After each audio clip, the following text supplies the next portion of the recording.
Welcome! This video will go over Roman numerals in music. I'm going to explain a few things that are going to help you understand why Roman numerals are used in music, as well as explain some things that will help you get rid of some confusion when you're dealing with Roman numerals. I'm going to go over how the Roman numerals correspond with the major scale, how they correspond with the diatonic degrees, and how modes affect the Roman numerals. There are some rules to the Roman numerals. Uppercase is major, lowercase is minor. Major can become augmented but not diminished. I'm going to explain this. And minor can become diminished but not augmented. And then we're going to take our note and we're going to build a diatonic triad to find out if that note is attributed with minor or major qualities. As you can see here, we have the Roman numerals 1, 2, and 3, which are all expressed I for 1, I 2, I 3, and then it goes on to 4, which it has an IV, which is telling you it's 1 before the 5 because V represents a 5. So IV we have 4, which takes us to V, which is 5, and then we have VI, and since the I comes after the V, that's telling us it's 1 more than the V, so we have a 6, and then we have a VII 7. And since these are all capital, this would be major. And as you can see, I put the plus next to it, saying that the major can become augmented. And if you look down here, we have the same progression of Roman numerals, but the difference is that they are lowercase, so that's telling us that these are minor. And as you can see, I put a degree symbol, which is also a symbol that describes diminished, just like how the plus symbol is describing augmented. So before we go any further, let's just quickly talk about why we cannot make a major diminished, but we can make a major augmented. And that is because augmented means you're making something one semitone bigger than it already is. So if you take a major and you make it one semitone bigger than it already is, that is what we call augmented. So we can do augmented. However, if we go one semitone below a major, instead of getting a diminished, as you probably know, we just get a minor. And then with minor, we can only go to diminished because diminished means one semitone lower than we already have. So if we take a minor, we go one semitone lower, that's where we go into the diminished territory. But if we have a minor and we go one semitone bigger, all that happens is it becomes major. Okay, so if you don't want all the explanation, you just want the answer, well, then we have our 1 is major, our 2 is minor, our 3 is minor, our 4 is major, our 5 is major, our 6 is minor, and our 7 is diminished when we are talking about a major scale. However, if you do want to understand what's going on here, here's what we do. We're going to build a diatonic triad to find out if the note is attributed with major or minor. So I'm going to delete this right here because we're going to find out how to create this on our own, which is going to help us understand the subject. To build a diatonic triad, count every other note in your scale from your starting note to your next note. Then from that next note, do the same thing again and count every other note to, again, your next note. So we have an example of that right here. So for example, we have C. Okay, so we're going to look at the C major scale right here, and we're going to start on the note C. We're going to make a C triad. So what we're going to do is we're going to count C, D, and then we're going to land on E. So now we have the notes C and we have the note E. We just skip that one in the middle. And then because it's a triad, that means there's going to be two what are called thirds. So then from our note E, we're going to go E, we're going to skip the F, and we're going to land on G. So now our diatonic triad, or what a lot of people call a chord, is C, E, and G. So when I say diatonic triad, that simply means that the triad uses the notes in the scale that I'm using to create a triad. So we wanted to create a C triad, and we wanted to do that in the scale of C major. So what we did was we took our notes in C major, and we started on that note that we wanted, the C, and we just counted every other note once. We landed on that next note, and then from there we went every other note again, giving us C, E, G.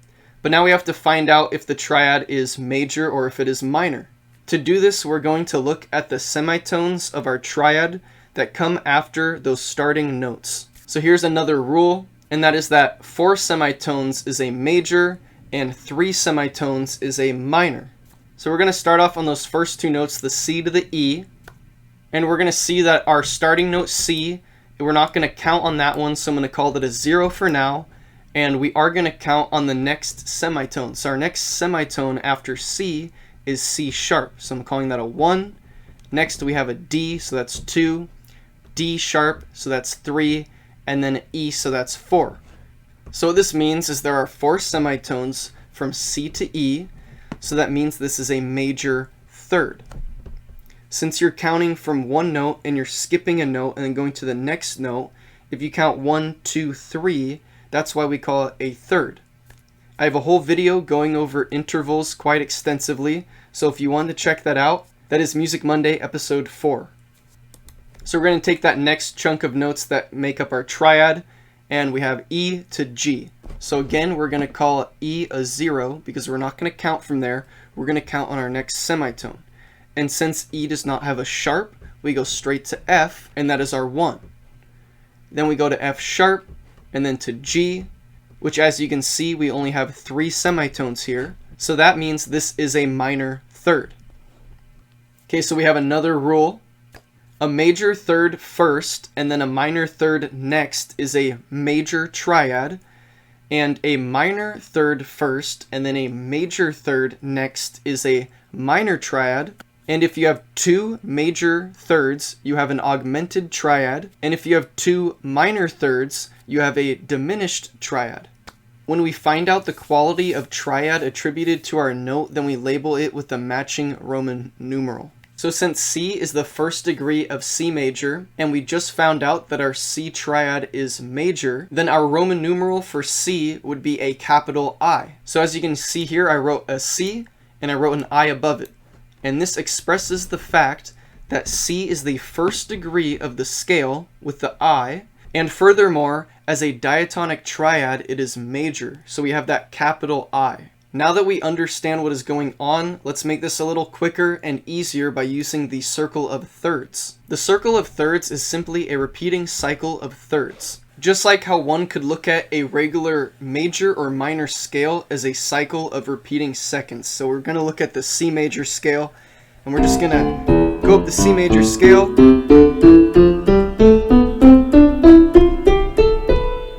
And as you can see, it just keeps repeating the same thing over and over, and when you break it down, that is just a cycle of seconds. And you might already be thinking, well, that doesn't tell us major or minor. Well, that's the thing. It only tells us the quantity of interval, and the quality, major or minor, will vary. So I kind of drew it out here looking at a C major scale. So in between the first 3 notes, you have a major and you have a major. Then in between the 3rd and the 4th note, you have a minor, and so on. So not every single of those seconds is a major, not everyone is a minor.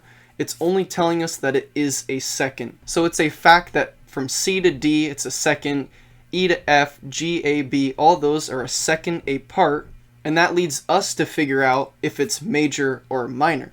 This is just like in the circle of thirds. Some of the thirds are major and some are minor. It's not telling us major or minor, it's just telling us that we're working with thirds. So a saying to remember the circle of thirds is every good band deserves fans and cash. And you can actually think about it logically and think about, yes, every good band does deserve fans and cash.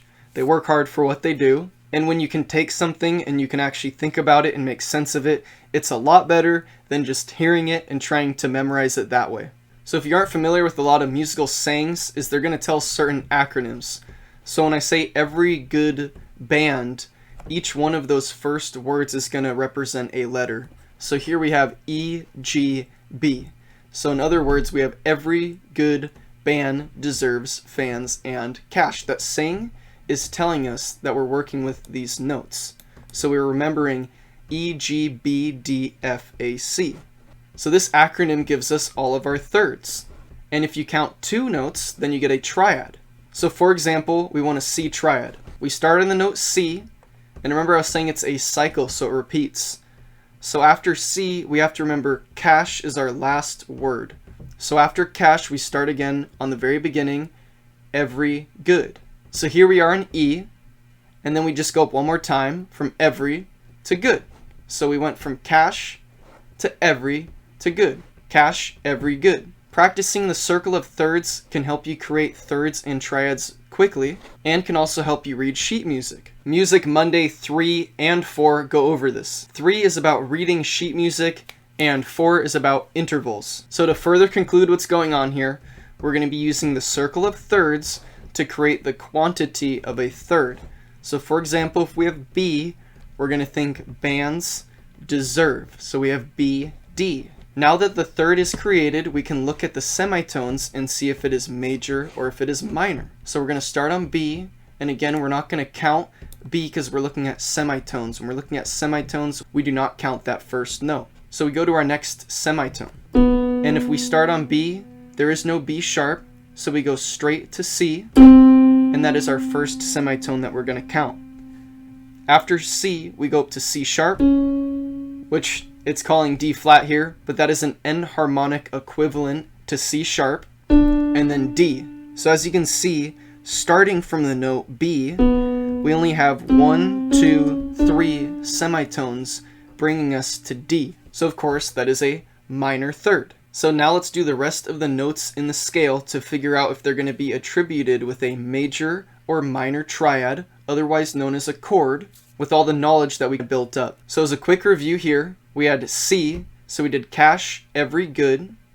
Then we went from that C note, we didn't count that because we're looking at semitones, and we went to our next semitone, we counted that as our 1. Then we went to the E, which gave us 4 semitones. Then we go from the E, and again, since we're counting chromatically, we're not going to count E as our 1, we're going to count the next semitone. And since E does not have a semitone, it's going to bring us straight to F. And then from F, we're going to have F sharp, and then we're going to go to G. So we first started with a major third, and then we ended on a minor third.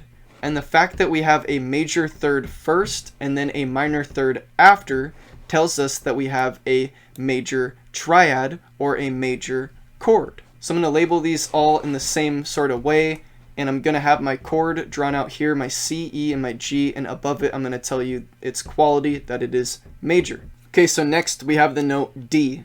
And right now we're just going to be thinking about the circle of thirds. So we're going to think deserves, fans, and. Okay, so we're just going to be thinking about in terms of sharps here. So when we're thinking about sharps, we're just going to think about the fact that B and E do not have sharps. So with that understanding, we do have a D sharp, then we have an E, and like I just said, we do not have an E sharp, so that takes us straight to F. So we have those 3 semitones. So we started off with a minor third. Okay, again, we're going to be thinking about in the terms of sharps. So we do have an F sharp, then we go to G. Of course, we do have a G sharp, and then we have our A. Okay, so there we have 4 semitones here. So that is a major third. And the fact that we have a minor third first and then a major third next tells us that we have a minor triad. Okay, so now I'm going to leave this part of these notes here blank just for this moment. And if you want to fill this in, now's your chance to fill it in. It would be a really good learning process. It's really going to help you learn this stuff and memorize it if you actually write it down like this. Okay, so remember, we're first going to be using the circle of thirds to start on our first note. And then from there, we're going to build our triad. And then we're going to use the chromatic scale to figure out if it's major or minor. So if you want to do that, maybe screenshot it, pause the video, or write this stuff down. However you want to get this done. I'm going to give you all the answers right now. Okay, so I just filled in the triads for now, so you still have a chance if you want to think about the chromatics and you want to figure out if these are major or minor. I'm going to now give you the answer for if it is major or minor. So as you can see, this is why our 1 is major, 2 and 3 are minor, 4 and 5 are major, 6 is minor, and then if you did this, you either got confused or you realized that the 7 is diminished because you don't have a major or a minor, you have 2 minors. So as you can see here, we count from the note B, then we go up 3 semitones and we land on D, so we have that minor third. Then we go to D and we count up our semitones, and then we also have a minor third.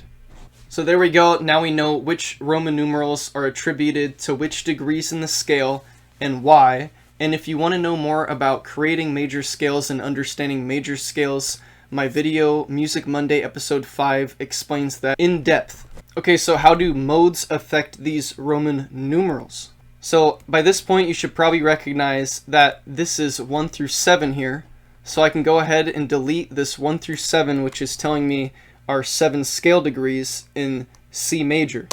Because now we can see that we still have those 7 scale degrees, but now just by looking at each note, we know that if we build a diatonic triad or chord from each one of these notes, we know if it is going to be a major or minor.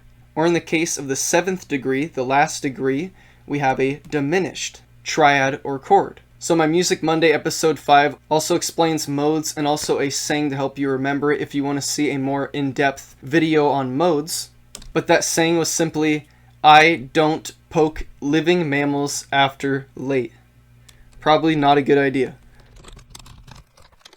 So what that gives us is our Ionian, Dorian, Phrygian, Lydian, Mixolydian, Aeolian, and Locrian modes. And in that video, what I explain is all that a mode is it's going to be in the context of a scale. So we're going to have, let's say, the third mode of a C major scale, and the third mode of any scale is Phrygian.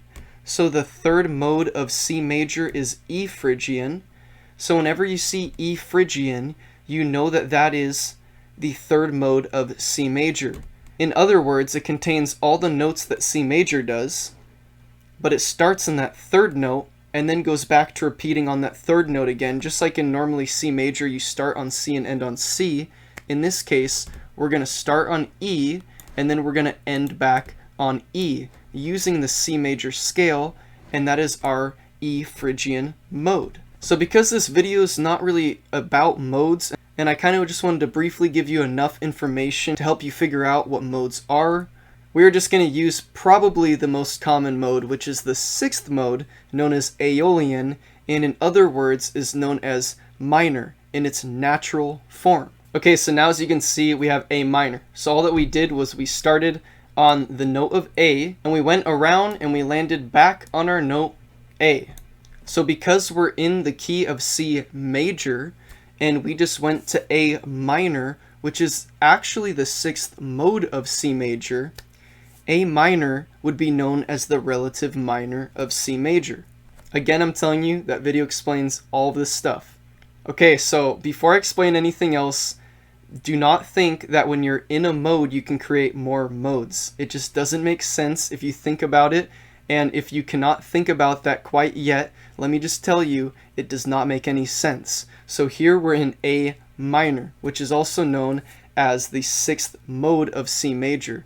So now can we create more Ionian and Dorian and Phrygian and Lydian modes from this A minor? Well, just don't go there. No. I will explain why that is in a later video, but for now just know when you're already in a mode, you're done. You can't create more modes from it. Just a quick tip before I move on, if you did want to create a mode from a different mode, you would have to create an altered mode. So let's say we had our A minor, and let's say we just wanted to alter this last note to a G sharp. Well, now that we created this altered version of A minor, now we could create modes from this altered version. And if you want me to explain that anytime soon, just leave a comment in this video and I'll be sure to make that video a lot quicker. But this leads us to Roman numerals attributed to our modes. So as you now know, the Roman numerals are going to tell you the scale degree that you're using, and it's also going to tell you major or minor. So now that we just moved on to a new scale, the minor scale, we now have new scale degrees starting from that first note of our new scale. So our A becomes our 1, our B becomes our 2, our C becomes our 3, and so on.